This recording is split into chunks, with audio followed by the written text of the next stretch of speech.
What is up, people? It is your boy Ketchup, aka Astro, coming at you with this week's episode of ShounenKetchup. If this is your first time here, what we do here every Wednesday or Thursday, we bring you the best in shonen, otaku, anime news. Without further ado, let's get right into it.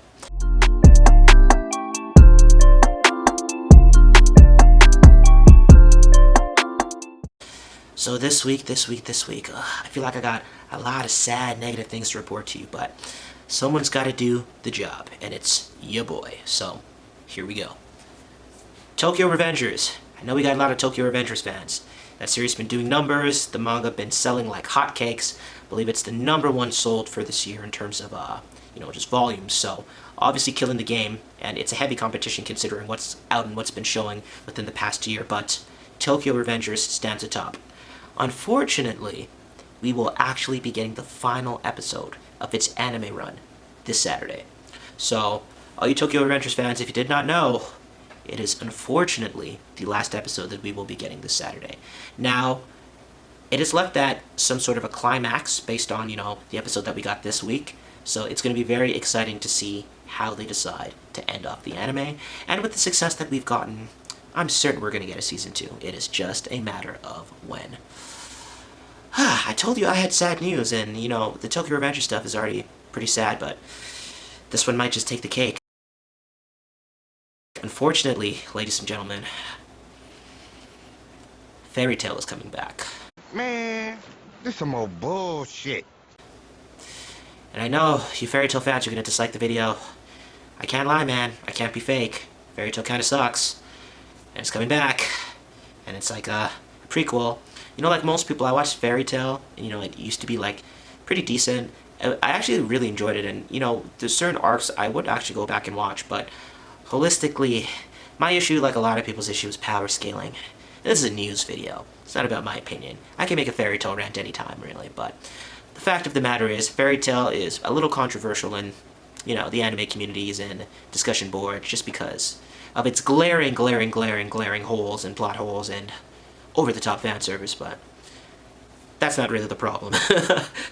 Power scaling, that's the problem. Regardless, it's coming back, and we're getting the 100-year quest, which I believe it's the same quest Guild Arts was on, because again, I did watch most of the series, did read a lot of it too, until I was kind of just like, have to drop it, but yes, we are getting a sequel based on Natsu and the FAIRYTALE Guild, I guess, going on this 100-year quest, so FAIRYTALE fans, eat your heart out. There you go. Congrats. Yay.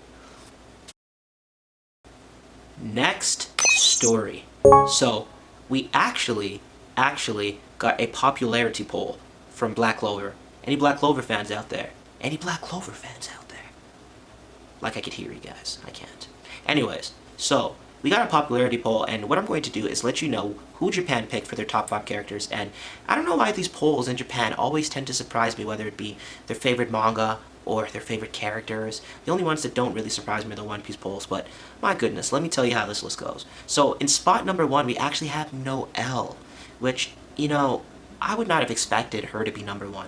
To be fair, I'm not completely caught up on Black Clover. I haven't finished the anime back when the whole pandemic started, and there was that long break. That's about where I stopped watching, and it is definitely on my list to catch back up on. I enjoy Black Clover, but yeah, not sure what happened to put Noelle in first place. Post-production Shane here. I can't believe I missed the opportunity to say Noelle. Get it? Noelle's?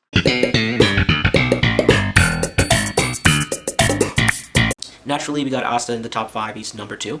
But Noelle beating Asta, interesting. Beating Yuno too, which I'll touch on. #3, we actually have Notch, like the vice captain of the Black Bulls or whatever, the person that I don't think I've met yet, but I've seen pictures of him. Okay?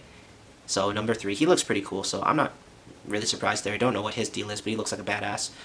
Then #4, we have Dante, which I do think I met Dante briefly before I stopped watching the anime, so also understandable, another cool-looking character. And then #5, we have Luck. So, I know most of this makes sense. The Noelle thing kind of a little weird. Maybe it's the fan service aspect that, put her ranking that high. Is she even best girl in Black Clover? I'm trying to, remember. Mimosa? Was Mimosa better? I kind of do like Noelle. Maybe the Japanese are really into the tsundere thing. But regardless, she came first. Now, you might argue that top 5 isn't really surprising, but let me tell you what is. The lack of Yuno. And not only is he not in top 5, He's not in top 6. We literally have, excuse me if I butcher this, which I think I'm going to, Gauche. The guy with the little sister complex, like, oh my god, how the heck is he coming 6 above Yuno? Does Yuno, like, throw some puppies or kittens in a river or something? Where is this coming from? I don't know what I missed in the odd episodes that I did see of Black Clover, but this ranking makes no sense to me. Then again, different culture, it's Japan, so they might view things differently. Who knows? But seeing Yuno not even crack the top 5, it's a little surprising for me, for sure. Next piece of news. So, you know, I told you that this is going to be more of a negative episode in the sense that it's kind of a lot of bad news, or good news depending on how you view it. Good for the anime industry, I guess, but a lot of anime streaming sites are being shut down due to Funimation and Crunchyroll. With their joint union, I guess they're being a little stricter with, you know, the type of anime that gets let out that's under their licensing. So, you know, I support the official release. I've subscribed to Funimation in the past, not currently. I have a Crunchyroll account, which I love. And really, I just, yeah, you know, there's been a crackdown on illegal manga and illegal anime online for a while now, but apparently Funimation and Crunchyroll, they are really going at it. So there's been a lot of cease and desists, I don't know if that's the word, a lot of legal action to take some of these free streaming sites down. Again, I'm always for supporting the official release, but I understand younger kids might not be able to, where people don't have money. There's always free avenues to watch anime, even if it's with ads, but I could see if some people are used to going to these sites to watch their anime, how that could be very, very terrible news. So yeah, that's mostly it for this very, very depressing episode of ShounenKetchup. I don't know if I seem a little bit more somber this episode, but I'm recording this really late. That's the secret. And I haven't eaten for a while. I'm fasting right now, so I'm kind of all over the place. But if you enjoyed the news, or just want to cuss me off about my opinions on Fairy Tail or anything else I said this video, go ahead and leave it down there. I'm down for a good laugh or a good spanking. That sounds super dirty. Linguistically, with words, okay? Let's not stir any rumors here. Regardless, it's been your boy Astro. This is your episode of ShounenKetchup, your weekly anime news show. If you enjoyed it, go ahead, hit that sub button. Go ahead, hit that like button. We are on the road to 100 subscribers. I will see you next week with more anime news. Peace out.